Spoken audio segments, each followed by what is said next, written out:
Ladies and gentlemen, I'm back. And you were probably waiting for me to come out and discuss the events that took place yesterday. Yesterday was the 29th of April. It was draft day. But the festivities of the afternoon took place about 5 hours before the draft actually happened.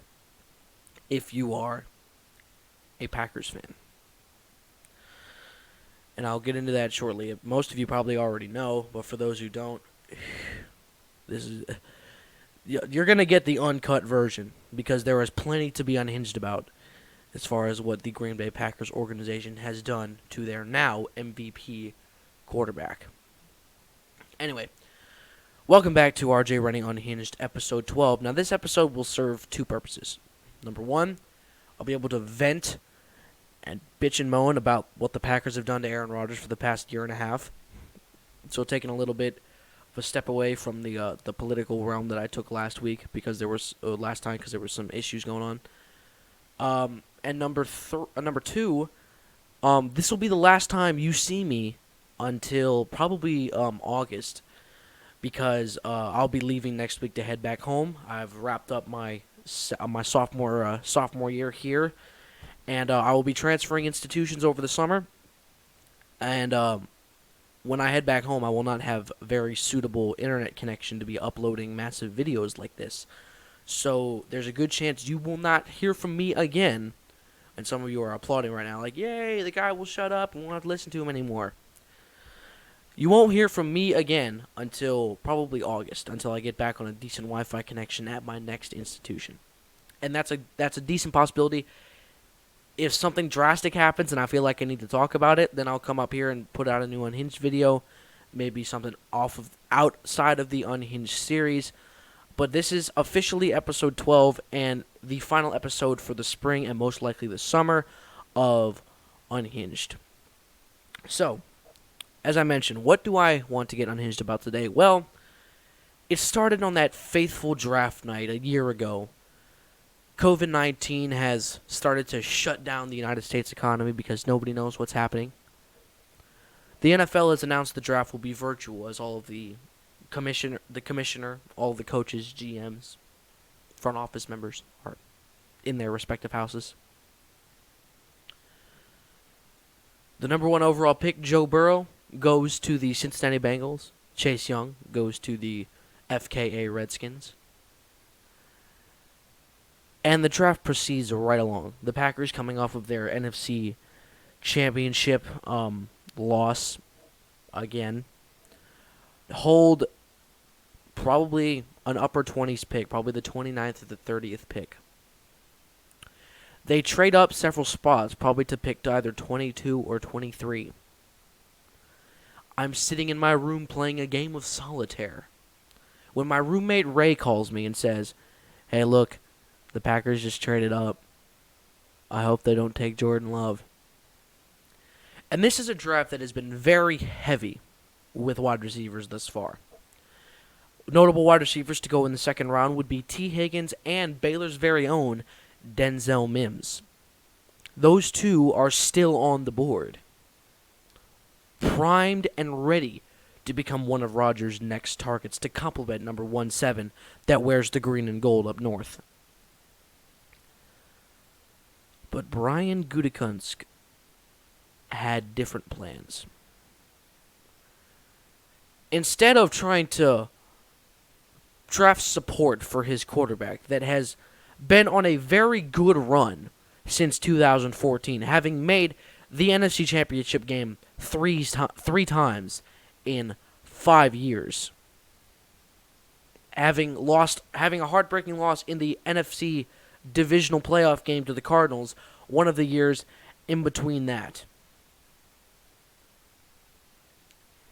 He thought it would be a great idea to draft the quarterback of the future because, as we've clearly seen in this draft so far, there will never be any other good quarterbacks to come out of college football in the next several years. Not to mention, Aaron's 36 years old. Tom Brady's playing when he's 41 to 42 right now. There's no way that Aaron's going to last until Brady does. And they drafted Jordan Love out of Utah State. Immediately, myself included, Packers fans are pissed. Aaron's pissed. The only people that aren't pissed is the front office, who think that they've done a masterful job preparing for their future. Then the second round comes in. We draft a running back, A.J. Dillon, who had a decent rookie season for being a third-string running back. But then we re-signed Aaron Jones this offseason. That pick, he's still a backup. That entire draft, we did not take a single wide receiver.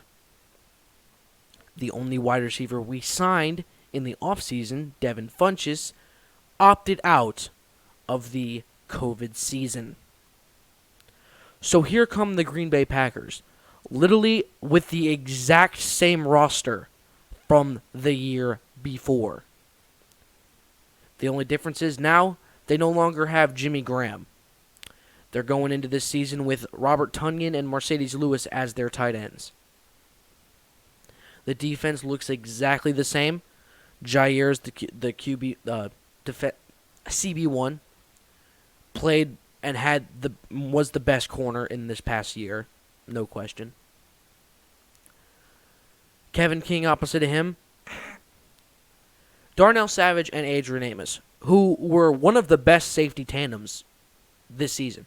They both played exceptionally well. The pass rush of Zadarius Smith, Preston Smith, and Kenny Clark holds strong until week 2 when Kenny Clark goes out with a groin injury. Devontae Adams leaves week 2 with an apparent hamstring injury that will cripple him for a few weeks. The Packers roar off to a 4-1 start before getting buzzsawed by the Tampa Bay Buccaneers in Devontae Adams' return. Aaron puts up the second worst QBR of his illustrious career and proceeds to not only take the Packers to the number 1 overall seed with a second straight 13-3 season, he takes them back to the NFC Championship game where, lo and behold, a spot on their defense that has been crippled them for years, defensive back, not named Jair Alexander, comes back to bite them as Kevin King gives up 2 touchdowns, one of them being at the end of the half. That was just completely inexcusable. You've heard my take on that game already. You know that there were many factors that contributed to that game.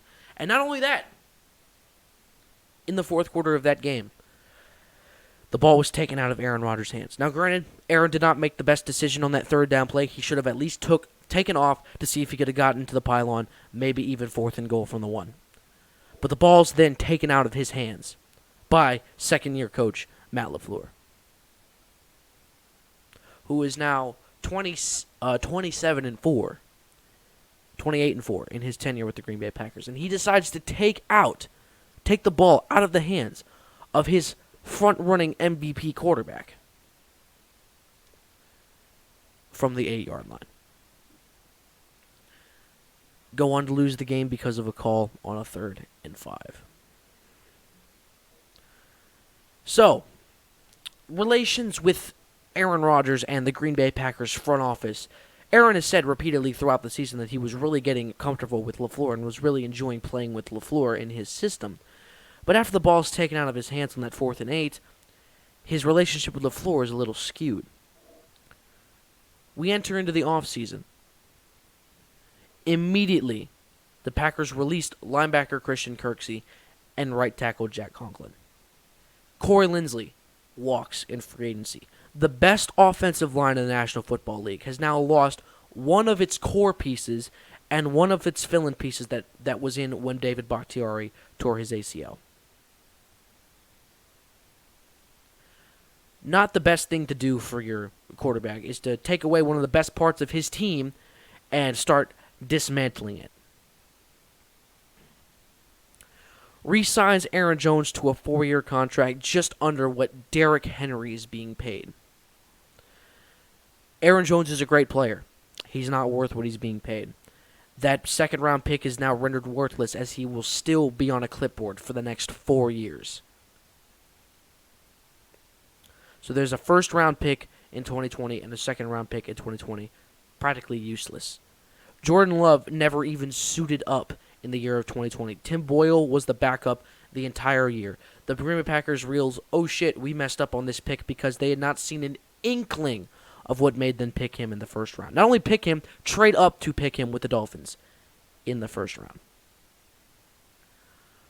Rodgers goes out and wins MVP. Maybe that was their plan to motivate him to play better. I don't know how he needed to play better. He still took his team to a 13-3 record the year before.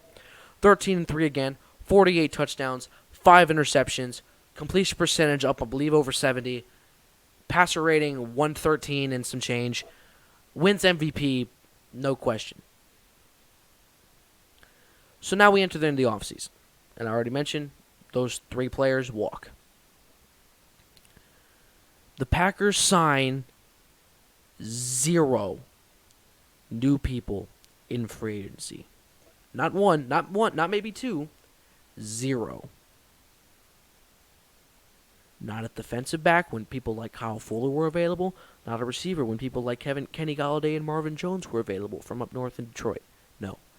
0. Instead, re-sign Jones to a massive deal.